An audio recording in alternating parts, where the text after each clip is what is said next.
Hello everyone, this is Dr. Anuj Kumar, Assistant Professor in Mathematics Department.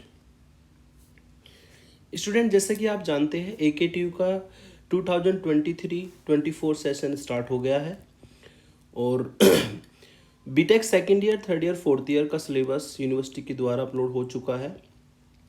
आज के इस video में मैं डिस्कस करूंगा सेकेंड ईयर में चलने वाले मैथमेटिक्स 4 के बारे में। तो मैथमेटिक्स 4 की अगर बात करें, इसको हम बीटेक कोर्स में सेकेंड ईयर में पढ़ते हैं और कुछ स्टूडेंट्स इसको थर्ड सेमेस्टर में पढ़ेंगे, कुछ इसको फोर्थ सेमेस्टर में पढ़ेंगे, वो कॉलेज वाले डिसाइड करते हैं। तो अगर मैथमेटिक्स 4 की बात करें सब्जेक्ट कोड की, इसका सब्जेक्ट कोड थर्ड सेमेस्टर वालों के लिए होता है BAS 303।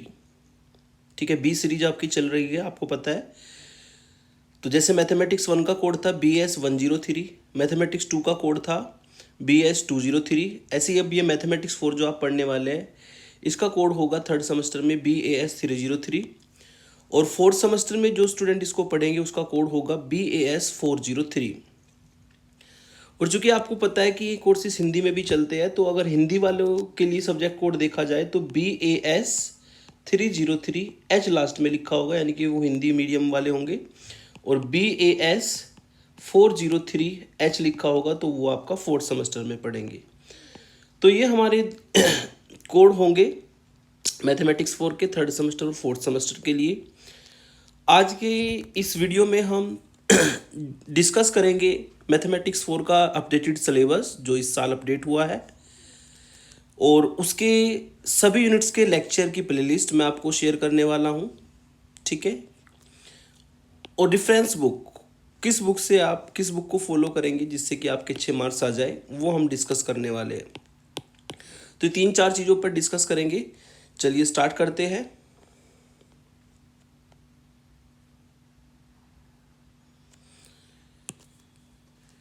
तो मैथमेटिक्स 4 या इंजीनियरिंग मैथमेटिक्स 4, इसमें हम बेसिकली 3 चीज़ों पर फोकस करते हैं: probability, partial differential equation and statistics. इन 3 चीज़ों पर फोकस करते हैं। और अगर बात करें किन किन ब्रांचों में चलता है, कंप्यूटर की सभी ब्रांचों में ये चलता है मैथमेटिक्स 4। इलेक्ट्रॉनिक्स ब्रांच में भी यही चलेगा, इलेक्ट्रिकल ब्रांच में भी चलेगा और अलाइड ब्रांचेस में चलेगा, CS, IT, EC, IC, EEN, इन सब ब्रांचेस में चलता है। मैकेनिकल और अलाइड ब्रांचेस में भी यही चलेगा। ठीक है, और टेक्सटाइल, केमिकल, अलाइड ब्रांचेस में भी ये हमारा मैथमेटिक्स 4 चलता है, क्योंकि आपको पता है कि इसमें मैथमेटिक्स 3 भी होता है लेकिन वो सिविल वालों के लिए रखा गया है। तो इन सभी ब्रांचेस के लिए हमारा जो है मैथमेटिक्स 4 होगा। सब्जेक्ट कोड मैं आपको बता चुका हूँ BAS 303, हिंदी वालों के लिए BAS 303H, BAS 403 fourth semester में पढ़ने वालों के लिए और BAS 403H हिंदी वालों के लिए।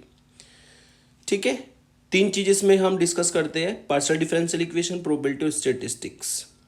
और अगर पेपर पैटर्न की बात करें तो वही पैटर्न होगा जो कि आपने इंजीनियरिंग मैथमेटिक्स 1 और इंजीनियरिंग मैथमेटिक्स 2 के लिए पैटर्न देखा था, 70-30 वाला, यानी कि 100 नंबर टोटल होगा आपका, 4 क्रेडिट होंगे इसके, टोटल 100 मार्क्स का होता है ये, है ना, इंटरनल एक्सटर्नल दोनों मिला के, और 4 क्रेडिट का ये कोर्स होगा जिसमें 70 मार्क्स होगा एक्सटर्नल और 30 मार्क्स होगा आपका सेशनल या इंटरनल। बात करते हैं सिलेबस की। सिलेबस को स्टार्ट करने से पहले मैं आपको बता देता हूं कि 90% सिलेबस वही है जो पिछले 4 साल से चलता हुआ आ रहा है ना। यानी कि लास्ट ईयर का जो सिलेबस था अगर आप उसको भी देखेंगे तो 90% सिलेबस वही मिलेगा, केवल 10% ही हमारा सिलेबस में थोड़ा सा चेंज आया है। ठीक है, और क्योंकि 90% सिलेबस वही है तो लास्ट ईयर मैंने जो वीडियोस अपलोड की थी वही सारी वीडियोस इसके लिए चलेगी। तो आप वीडियोस को कहाँ पर देख सकते हैं वो बताऊंगा मैं। आप यूट्यूब चैनल पर जाएंगे और अपना यूट्यूब चैनल खोलेंगे, फियरलेस इनोसेंट मैथ। उसमें जैसे होम पेज पर आप जाते हैं इस तरीके से आपको दिखाई देगा, तो सबसे ऊपर आता है हमारा वीडियोस। ठीक है, तो वीडियोज ये जो मैंने लेटेस्ट अपलोड की होगी वो वीडियोज होगी। फिर उसके जस्ट नीचे आएगा पॉपुलर वीडियोज, आप कॉर्नर में देख सकते हैं ऊपर पॉपुलर वीडियो, जो पॉपुलर वीडियोज है वो आप देख पाएंगे। फिर जस्ट उसके नीचे मैंने सेक्शन बनाए हैं, ये मेन है क्योंकि बच्चे कंफ्यूज रहते हैं कि हम कौन सी प्लेलिस्ट से कौन सी यूनिट पढ़े। तो उसके लिए मैंने सेक्शन बनाए हैं। सेक्शन से अगर पढ़ेंगे तो आपको किसी भी यूनिट को देखने में दिक्कत नहीं होगी। ये सेक्शन मैंने बनाया है इंजीनियरिंग मैथमेटिक्स 1 BS 103 का, जिसमें unit 1, unit 2, unit 3, unit 4, unit 5, पाँचों यूनिट मैंने अलग अलग प्लेलिस्ट बना करके रखी है। तो इस सेक्शन में जाकर के पूरा इंजीनियरिंग मैथमेटिक्स 1 आप कवर कर सकते हैं। लेकिन हम बात कर रहे हैं मैथमेटिक्स 4 की। जस्ट इसके नीचे आप अगर जाते हैं तो मैंने अभी रिसेंटली ही इसको अपडेट किया है। मैथमेटिक्स 4 सेशन भी मैंने लिख दिया ताकि कंफ्यूजन ना हो। 2023-24 BTech second year engineering mathematics 4, तो उसमें मैंने इसको लेटेस्ट जो है अपडेट कर दिया है। आप इस पर क्लिक करेंगे तो सारे प्लेलिस्ट आपकी खुल जाएगी। सबसे ऊपर आपको मिलेगी यूनिट 1। यूनिट 1 के आपकी 29 वीडियोस आपको मिल जाएंगे। एक आध वीडियो और डालूंगा उसमें मैं जो बची हुई है सिलेबस के अकॉर्डिंग। यूनिट यूनिट 2 यानी कि मॉड्यूल 2, जिसमें आधा यूनिट तो वही है जो पिछले साल था, लेकिन आधा चेंज हुआ है। फोरियर ट्रांसफॉर्म इसमें इन्वॉल्व हुआ है। फोरियर ट्रांसफॉर्म की वीडियो मैंने अभी तक अपलोड नहीं की, तो सेकंड यूनिट को मैं जल्द ही अपलोड करूंगा, रिमेनिंग वीडियोस को। यूनिट 3 वही यूनिट है जो आपने लास्ट ईयर पढ़ी थी। एक दो चीज़ें हटाई गई है जो आप इसमें से हटा सकते हैं। फिर है आपकी यूनिट 4। यूनिट 4 में काफ़ी छोटी यूनिट ये बना दी है ना। इसमें प्रोबेबिलिटी और बेस थ्योरम तक जो प्रोबेबिलिटी की सारी थ्योरम्स थी वो सब हटा दी गई है। तो ये थोड़ा छोटी यूनिट हुई है। सबसे छोटी यूनिट होगी यूनिट 4। इसकी एक दो वीडियोस और अपलोड करूँगा मैं।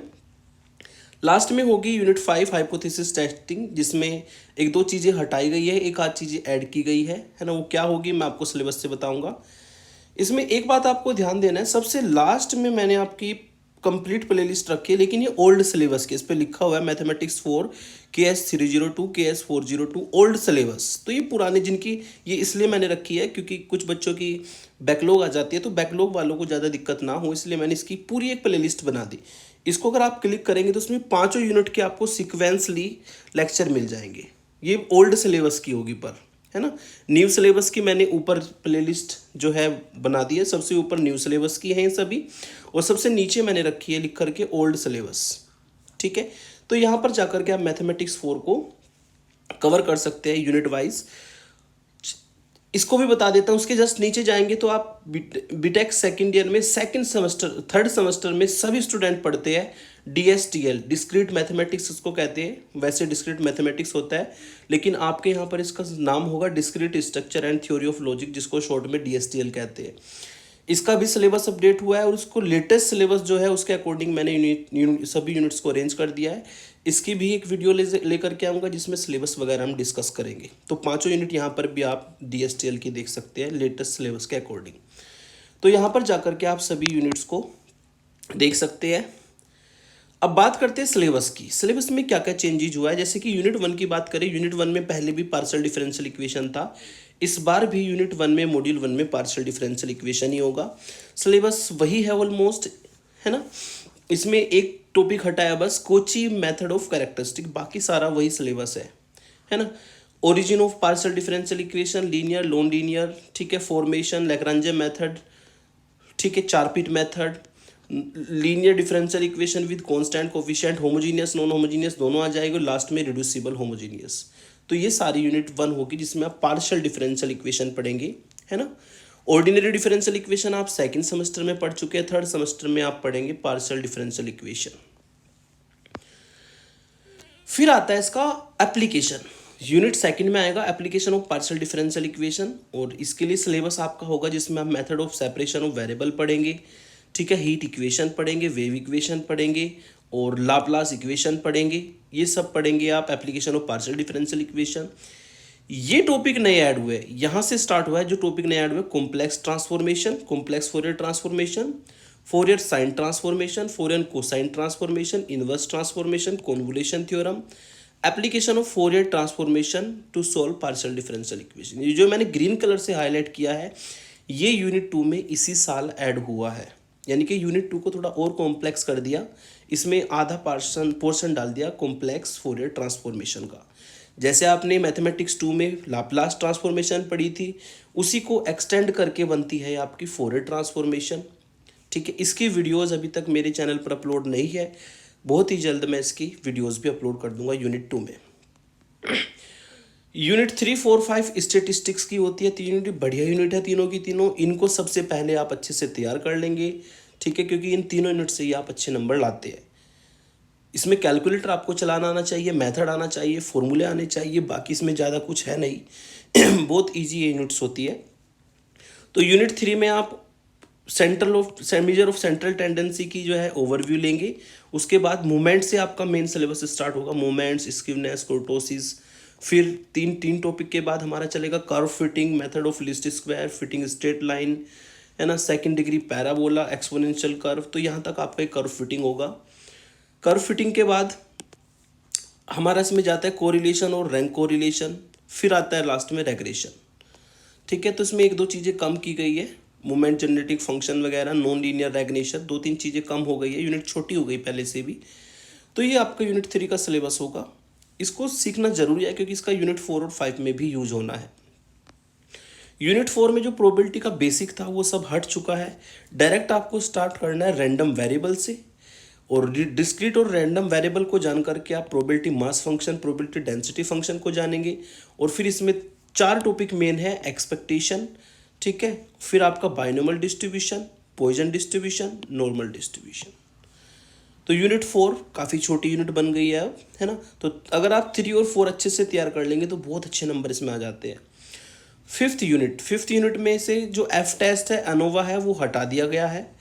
केवल एक नई चीज ऐड हुई है, जेड टेस्ट, है ना। इसमें हम हाइपोथेसिस टेस्टिंग करते हैं। जेड टेस्ट इसमें इन्वॉल्व है। अनोवा एफ टेस्ट जो पुराना सिलेबस में था वो हट गया है, ठीक है। तो इसमें हम पढ़ते हैं टी टेस्ट, जेड टेस्ट, चाई स्क्वायर टेस्ट। 2 क्वेश्चन यहाँ से बन जाते हैं। और फिर पढ़ते हैं हम क्वालिटी कंट्रोल चार्ट, है ना, SQC कंट्रोल चार्ट्स पढ़ते हैं। एक क्वेश्चन आपका लॉन्ग यहाँ से बन जाता है, ठीक है। तो इस तरीके से 5 यूनिट हमारी कवर हो जाती है। 5 यूनिट का सिलेबस का मैंने ओवरव्यू आपको दिया। बुक्स की अगर बात करें तो आप जानते हैं कि 2 ही बुक हमारी सबसे ज़्यादा चलती है जिससे हमारे पेपर बनते हैं, एक तो NP वाली और दूसरी HK दास। तो आप इन दोनों बुक को फॉलो करेंगे, ठीक है। इन्हीं से आप क्वेश्चन लगाए, कोई एक बुक भी फॉलो कर लेंगे चलेगा। अगर NP वाली भी आप ले लेंगे, NP वाली से सारे क्वेश्चन आप सॉल्व कीजिए, उसी से पेपर कवर हो जाता है। क्योंकि स्टेटिस्टिक्स में केवल मेथड वगैरह आपको आना चाहिए, ठीक है। मेथड वगैरह अगर अच्छे से आ जाए तो आपको कोई दिक्कत नहीं होती है। किसी भी बुक के क्वेश्चन उठा लो, सारे सेम तरीके से ही होने हैं, ठीक है। तो ये था हमारा ओवरव्यू मैथमेटिक्स 4 के लिए, जो कि आप पढ़ने वाले हैं सेमेस्टर 3 सेमेस्टर 4 में, जिसकी ऑलरेडी हमारी प्लेलिस्ट बन चुकी है। तो आप इसको स्टार्ट कर सकते हैं। जो वीडियोस अपलोड करनी है मुझे, मैं बहुत जल्दी उसको अपलोड करूँगा। फिर कोशिश करता हूँ उसका 1 शूट रिवीजन करने की, क्योंकि 1 शूट रिवीजन की काफ़ी डिमांड रहती है और स्टूडेंट्स उसको देख करके अच्छे से समझ भी पाते हैं, ठीक है। हालांकि इसकी 1 शूट थोड़ा लेंथी होगी क्योंकि न्यूमेरिकल पोर्शन आता है इसमें। चलिए, तो आज की इसमें इतना ही रखेंगे। नेक्स्ट वीडियो लेकर के आता हूँ आपके लिए discrete structure and theory of logic के लिए, DSTL के लिए। उसका भी सिलेबस अपडेट हुआ है, उसको थोड़ा सा बता देंगे, उसकी प्लेलिस्ट वगैरह, ठीक है। Thank you for watching.